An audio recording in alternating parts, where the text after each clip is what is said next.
Monday, October 14, 2019. Hello everyone. It is yet another edition of the press review on Journal du Cameroon television. We begin with the Guardian Post newspaper that denounces attacks on non-indigenes in Sangmelima. The paper headlines, "Attack on non-indigenes in Sangmelima, when some Cameroonians are more important than others." According to Cameroonian's newspaper, despite their destruction and looting of property, perpetrators of last week's incident in President Biya's division of origin, the Ja and Alobo, are still moving about freely in the country where nobody is said to be above the law. You want to read the details on this story that sparked off widespread condemnations from all over the country? Get a copy of the Guardian Post newspaper published this Monday, October 14, 2019, and read page 8.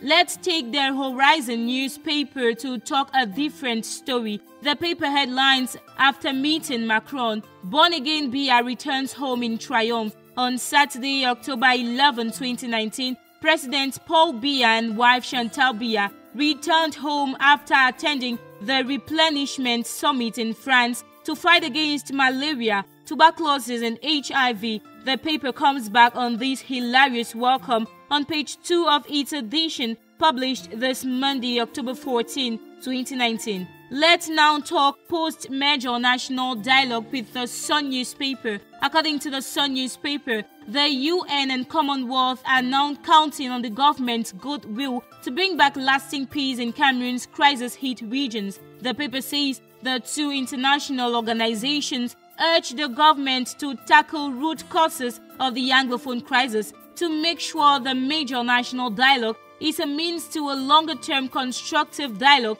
and implement its recommendations. You want to read that story in its entirety? Go to page 2 of the Sun newspaper, published this Monday, October 14, 2019. Major national dialogue far from finished, questions the advocate in its Monday, October 14, 2019 edition. The paper highlights U.S. wish for fresh, unconditional and inclusive dialogue to end atrocities still observed in the two English-speaking regions, as well as the different calls for release of detained Anglophone leaders and Muslim scholars. The other newspaper goes the advocate's way to say U.S. reiterates calls for inclusive dialogue without preconditions. The paper indicates that while condemning the recent brutal execution of the Bamenda prison wardress Florence Ayafo, the United States Embassy in Cameroon called on both parties involved in the war to stop new violent acts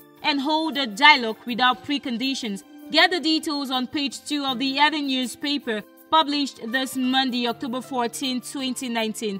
Let's end this press review with the Post newspaper. The paper headlines, "Corpses overwhelmed Bamenda hospital officials as director begs population to come identify abandoned corpses." According to the paper, the director of the hospital, Dr. Denis Same, has been for the past 1 week calling on the population of the Northwest region to come to the hospital and identify the abandoned corpses, mostly males, reportedly killed within 2 months. Get the details on page 2 of the Post newspaper, published this Monday, October 14, 2019. Dear internet users, that was the package we kept for you today. Thanks for watching. See you next time. Same pleasure.